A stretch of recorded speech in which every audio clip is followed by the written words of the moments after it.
Hi everybody, this is your girl Bella J, and before we get started on episode 9 of the dating series, I want you to forgive my background. Please forgive the back. I am working on getting this apartment together.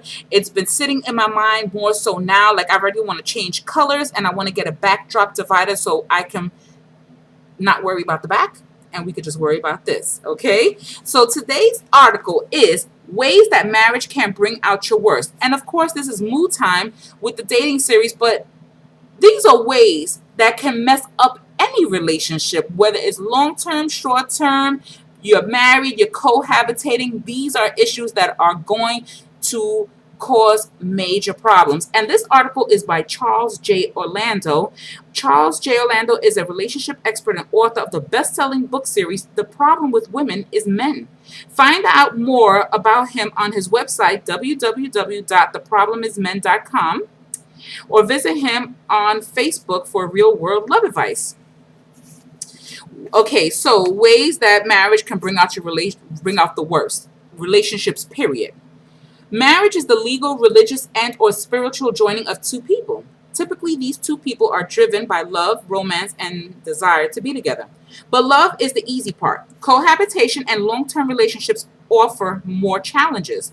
The longer you are with someone, the more you learn about them, what makes them tick, and what gets under their skin, as well as yourself. And sometimes things can go sideways and even downright sour. Here are the top ways that marriage can actually make things worse for you and your significant other. And I'm also, even though this is about marriage, this is relationships, period. Whether long-term, short-term, whether you live together or not. These are the issues that we have. You let go of friendships. People believe that once you're married, you need to let go of past relationships. But that's not healthy. By sacrificing friends, you limit your exposure to people who have indirectly helped guide your thoughts. This can end up limiting your personal growth and stagnate your relationship. Mood time, very true. Fellas, you're not going to give up your boys' night, poker night, smoking cigars when you're going away, your man trips or whatever, or beers at the pubs for the sports because you're with a girl. So why do you expect us to do the same thing? It goes both ways. We need time with our own people. You don't have to spend 24/7 with each other. That's just not healthy.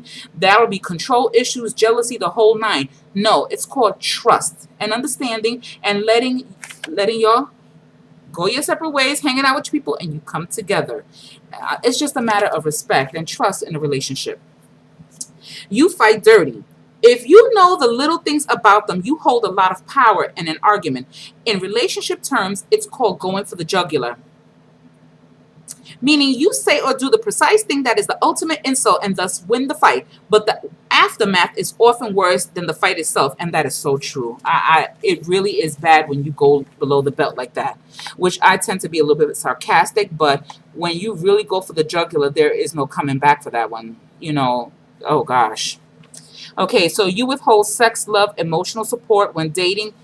You withhold these things. When dating, passion and love are free-flowing. But after marriage and a few years of real and or imagined slights, resentments can build, resulting in lots of "I'm not in the mood" or "well, I guess you need to work that out" statements to your significant other. Abandoning your partner's physical or emotional needs leads to separation and establishes habits of non-communication and hiding instead of sharing honesty.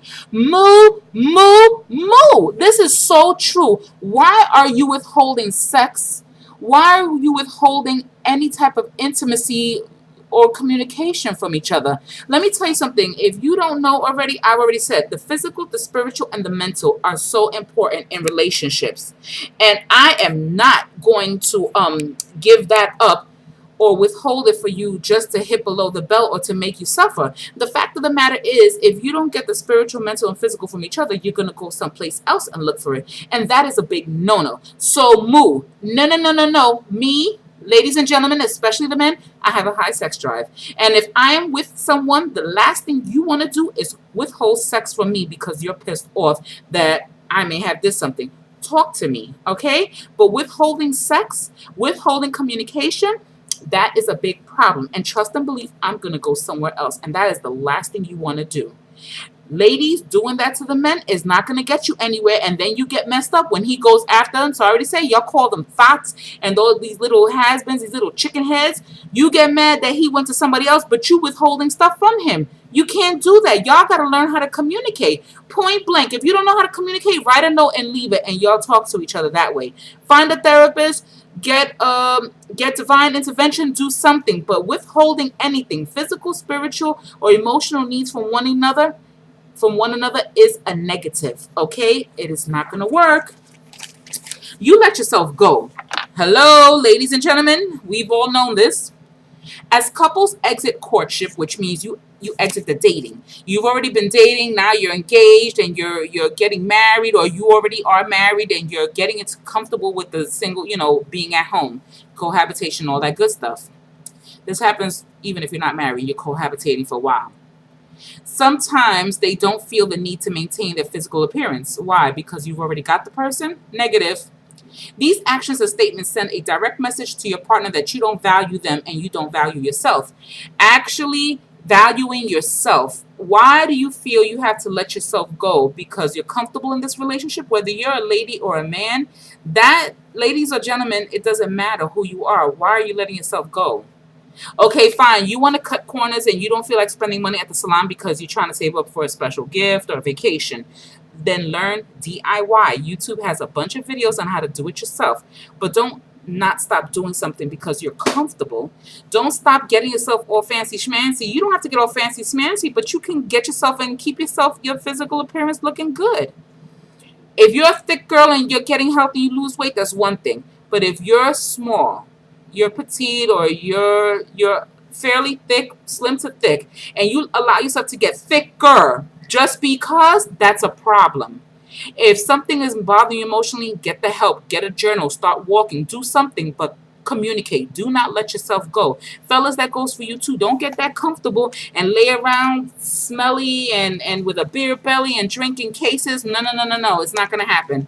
Stop that right now. You stop going the extra mile for your spouse and your partner. When first dating, men and women have their heart and soul invested in the little things. Texts in the middle of the day, love notes and lipstick on the mirror, flowers. Sometimes in marriage, comfort creeps in, spontaneity and romance wane, and the little things get left behind as unimportant. In truth, it's always the little things that count. I have to agree. Please do not stop doing these things because y'all are cohabitating and you feel it's not necessary anymore. That is a big negative. Okay, I really don't care for flowers, but if you have flowers delivered to me, I am going to bawl out crying like a wuss. I love that. Send me chocolate. Surprise me at lunchtime.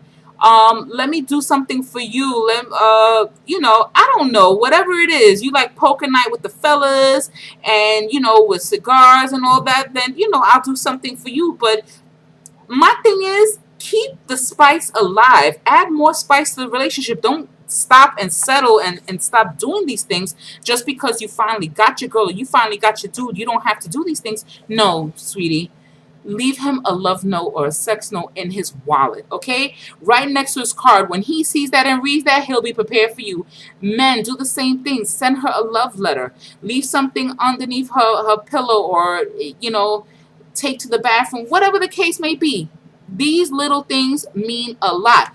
Oh, if y'all living together, you're married, you have kids. Your wife has been working, you're both are working, and you want to do something special, take the kids out for the night, keep them busy and let her have an evening of peace by herself, or send her to a spa with her girlfriend or a sister or somebody. My thing is the little things. Taking the kids out for a walk and getting them tired so that you come back, you could bathe them and put them to bed. Something we women love.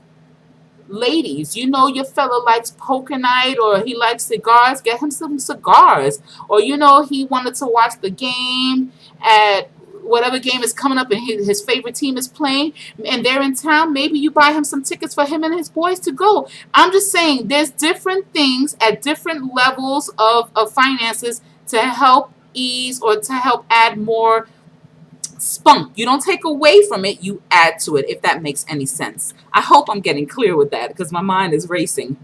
Awareness is the key to stopping these damaging cycles. The bottom line is saying I love you is one thing, but actions speak volumes. And it's what your partner does need to back up his or her words. Stay connected, don't get comfortable, and keep putting effort into your actions. A girlfriend of mine, Kia, her and her husband always are doing something with each other. They are very spontaneous. They do things, they plan it out. They make sure that they work hard so they can do all of these things together. They are creating everlasting memories. And I love to see the pictures, and I love to everything. They've been married for how many years now? And I just love watching it. I mean, oh my gosh, they are just amazing. They even have chef night where they're competing on the best chef, like on the food Top Chef, like from the Food Network. They do that in their house, and the kids are the judge. That is too funny.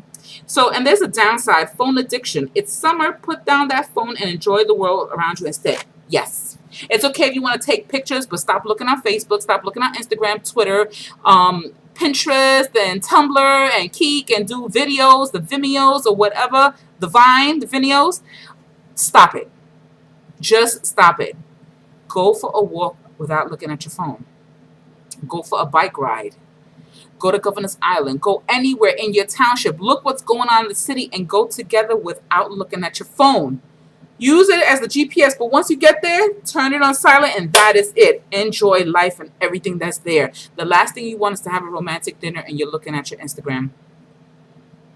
I mean, it's just corny. It turns off the whole moment. Please, just cut it out. With that being said, please leave your questions, comments, or concerns below. And in the description box, I will have Charles J. Orlando's link below, as well as my social media access where you can follow me at. So thank you so much for watching. And don't forget to thumbs up this video and G+ it. And if you haven't already subscribed, hit that subscribe button. I definitely would love to hear from you. Bye.